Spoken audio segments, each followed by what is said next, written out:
अगर हल्द्वानी या आसपास के क्षेत्र में कोई आम आदमी अपने घर की मरम्मत भी कराना शुरू कर दे तो जिला विकास प्राधिकरण और दूसरे जिम्मेदार विभागों के अधिकारी और कर्मचारी मौके पर पहुंचकर जुर्माना ठोकने में जरा सी भी देर नहीं लगाते।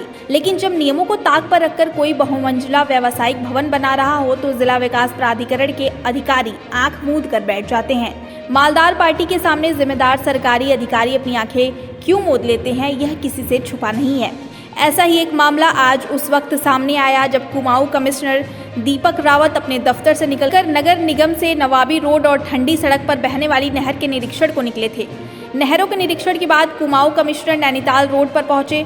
आप यह जानकर हैरान रह जाएंगे कि जिस बहुमंजिला व्यावसायिक भवन को जिला विकास प्राधिकरण के अधिकारियों ने कुछ महीने पहले नियम ताक पर रखने की वजह से सील किया था, उसमें धड़ल्ले से मजदूर काम कर रहे थे। आम लोगों की नज़र को धोखा देने के लिए नैनीताल रोड की तरफ से इमारत को टीन की चादरों से ढक दिया गया था, लेकिन भोटिया पड़ाव डाकघर की तरफ से यहां धड़ल्ले से काम चलता मिला। मुख्य मार्ग पर स्थित इस मॉल में अंदर खाने से निर्माण चल रहा, लेकिन सरकारी महकमे के लोगों को कुछ पता ही नहीं लगा। इससे साफ है कि इस मामले में जिम्मेदार अधिकारियों से सब कुछ पहले से ही तय हो गया था। बहरहाल आज नियम विरुद्ध निर्माण कार्य चलता तो कमिश्नर दीपक रावत ने मौके पर मौजूद सिटी मजिस्ट्रेट ऋचा सिंह की क्लास भी लगाई। उन्होंने कहा कि आखिर सील भवन में निर्माण कार्य चल रहा है, इसकी खबर उन्हें क्यों नहीं है। जब अधिकारी अपने दफ्तर से निकलेंगे ही नहीं तो शहर में यही सब होता रहेगा। उन्होंने जिला विकास प्राधिकरण के सचिव पंकज उपाध्याय और संबंधित अधिकारियों के मौके पर अनुपस्थित रहने पर भी नाराजगी जताई।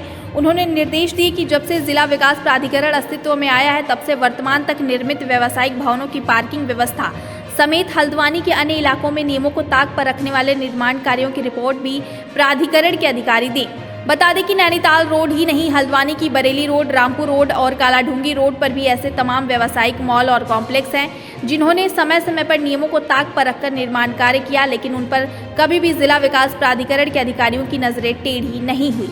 हाँ, कुछ एक मामलों में नोटिस चस्पा करने की दिखावटी कार्रवाई जरूर हुई। अब देखना होगा कि व्यावसायिक भवनों की खामियां देखने के बाद जो सख्ती आज कुमाऊं कमिश्नर दीपक रावत ने मौके पर मौजूद सिटी मजिस्ट्रेट ऋचा सिंह के सामने दिखाई है, उसका कुछ नतीजा भी दिखेगा। जब तक बहुमंजिला व्यावसायिक भवनों की खामियों पर आंखें मूंदने वाले और नियम तोड़ने का लाइसेंस बांटने वाले जिला विकास प्राधिकरण के जिम्मेदार अधिकारियों पर कार्रवाई नहीं होगी, तब तक ऐसे निरीक्षण से कुछ हासिल भी नहीं होगा। देखिए, आज का जो इंस्पेक्शन था ये मेनली पार्किंग और जो ट्रैफिक से रिलेटेड था। पहले जो इंस्पेक्शन हुआ था नगर निगम से जो नवाबी रोड को रास्ता जाता है उसकी वाइडनिंग प्रस्तावित है। ये काम पीडब्ल्यूडी का है इसमें, लेकिन उनका जो काम है पीडब्ल्यूडी का उसमें से 6 करोड़ रुपए इरिगेशन को मिले और उनको नहर को डाइवर्ट करते हुए इस काम को शुरू करना है। 27 तारीख से डाइवर्जन का काम शुरू होगा और पैरेलली इसमें नहर कवरिंग का भी काम शुरू होगा। दूसरा जो पार्किंग का प्लान है वो प्राधिकरण करवा रहा है और ये 5 करोड़ रुपए का काम है, जिसमें कि लगभग 1 किलोमीटर में जो ठंडी सड़क में नहर जा रही है उसको कवर करना है और लगभग 300 गाड़ियों की इसमें पार्किंग हमको मिलेगी। उसके अलावा कुछ व्यावसायिक भवनों को मैंने देखा, आप जानते हैं कि हरिद्वार में जाम की समस्या बहुत ज़्यादा है और सीज़न में तो ये और भी ज़्यादा बढ़ जाती है। खुद भी काफ़ी लोग शॉप करने आते हैं, लोकल लोग आते हैं, वो परेशान होते हैं, उनको गाड़ी सड़क पे खड़ी करनी पड़ती है। और हमारे बायलॉज में स्पष्ट प्राविधान है कि जो कमर्शियल बिल्डिंग पास कराएंगे उनको बेसमेंट पार्किंग देनी है। आप जानते ही होंगे जिस हिसाब से हल्द्वानी का एक्सपेंशन हो रहा है, ये बहुत आवश्यक है कि पार्किंग की उचित व्यवस्था हो। इसमें प्राधिकरण से मैंने ये लिस्ट मांगी है, जब से प्राधिकरण अस्तित्व में आया है, जो कमर्शियल नक्शे पास हुए हैं उसके अस्तित्व में आने के बाद कहाँ कहाँ पार्किंग नहीं बनाई गई है, उसमें जो भी बायलॉज में अग्रिम कार्रवाई करनी है वो की जाए।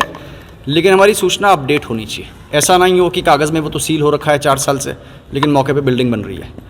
और इस तरह के अगर दृष्टांत मेरे सामने रिपोर्ट में आएंगे तो जो इसके लिए जिम्मेदार है उनके खिलाफ भी कार्रवाई की जाएगी।